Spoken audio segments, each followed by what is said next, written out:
In a surprising turn of events, Democrats have managed to maintain their momentum in crucial special elections this year, achieving yet another victory in a closely contested Iowa State Senate seat.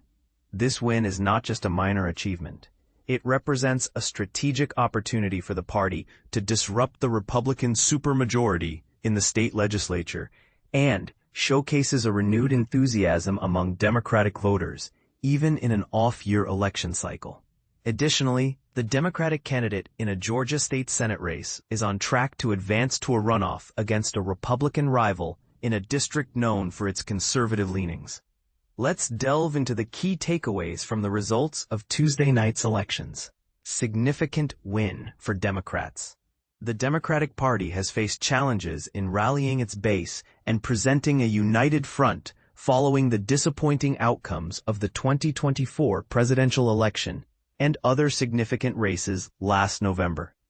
Despite widespread dissatisfaction with party leadership and a general disapproval of the party's image, there is a silver lining: the series of victories they have secured in several elections this year. In Iowa, Democrat Catelin Drey triumphed in Senate District 1, winning by over 10 points against Republican Christopher Prosh, according to the latest vote counts.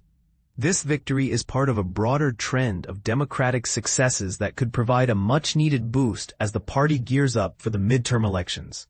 Earlier this year, Democrats flipped another state Senate seat in Iowa in January, shortly after Trump took office, and followed that up with a win in a similarly Republican-leaning district in Pennsylvania in March. Notably, Trump had won both Iowa districts and the Pennsylvania seat by significant margins in the previous election. In addition to these victories, Democrats also secured a win in a contentious race for the Wisconsin Supreme Court, further demonstrating their ability to perform well in these lower turnout off-year elections. While the data from these races may not fully predict outcomes in larger contests later this year or next, especially in battleground states like Wisconsin, they do offer Democrats a glimmer of hope that they are gaining traction with voters who are likely to participate in upcoming elections. The Democratic National Committee's efforts to mobilize voters in these districts seem to have paid off, contributing to their recent successes. A shift in Iowa's political landscape. Drey's victory is poised to change the political landscape in Des Moines, albeit in a modest yet meaningful way. Currently, the Republican Party holds control over both chambers of the state legislature and the governor's office. However, Drey's win will disrupt the Republican supermajority in the state Senate, which has significant implications. For instance, any nominees from the governor, as well as appointments to state agencies, boards, and commissions, will now require a 2/3 vote in the Senate for approval. With Drey's election, the Senate composition shifts to 33 Republicans and 17 Democrats, meaning the GOP will no longer have the necessary 2/3 majority to approve nominees without at least one Democratic vote. This 2/3 margin is also symbolically important in Iowa, as it is the threshold needed to override a veto from Governor Kim Reynolds. Although Iowa has not elected a Democratic governor in over a decade, there is a growing sense of optimism among Democrats that they might break this streak in the upcoming election, especially given Reynolds' declining popularity. If Democrats can secure the governorship, maintaining Republican control of the state legislature below the 2/3 threshold will be crucial to prevent the governor's vetoes from being overridden. Georgia's race, a challenge ahead.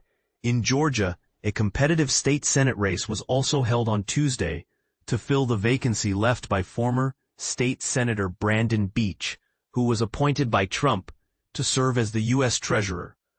Unlike the situation in Iowa, Democrats face a more daunting challenge in this district. However, they may have another opportunity to make an impact. Democrat Debra Shigley appears set to advance to a runoff against one of her Republican opponents. Shigley, along with several Republican candidates, competed on the same ballot, and since no candidate is expected to secure an outright majority, the top two will move forward to a runoff, scheduled for next month. Early indications suggest that Shigley is likely to finish in the lead, while her Republican counterpart will aim to consolidate support from the GOP. Winning this seat presents an even greater challenge than the other special elections where Democrats have found success this year. This district, located in the northern suburbs of Atlanta, favored Trump by a staggering 34 points, a significantly wider margin than the Iowa or Pennsylvania districts.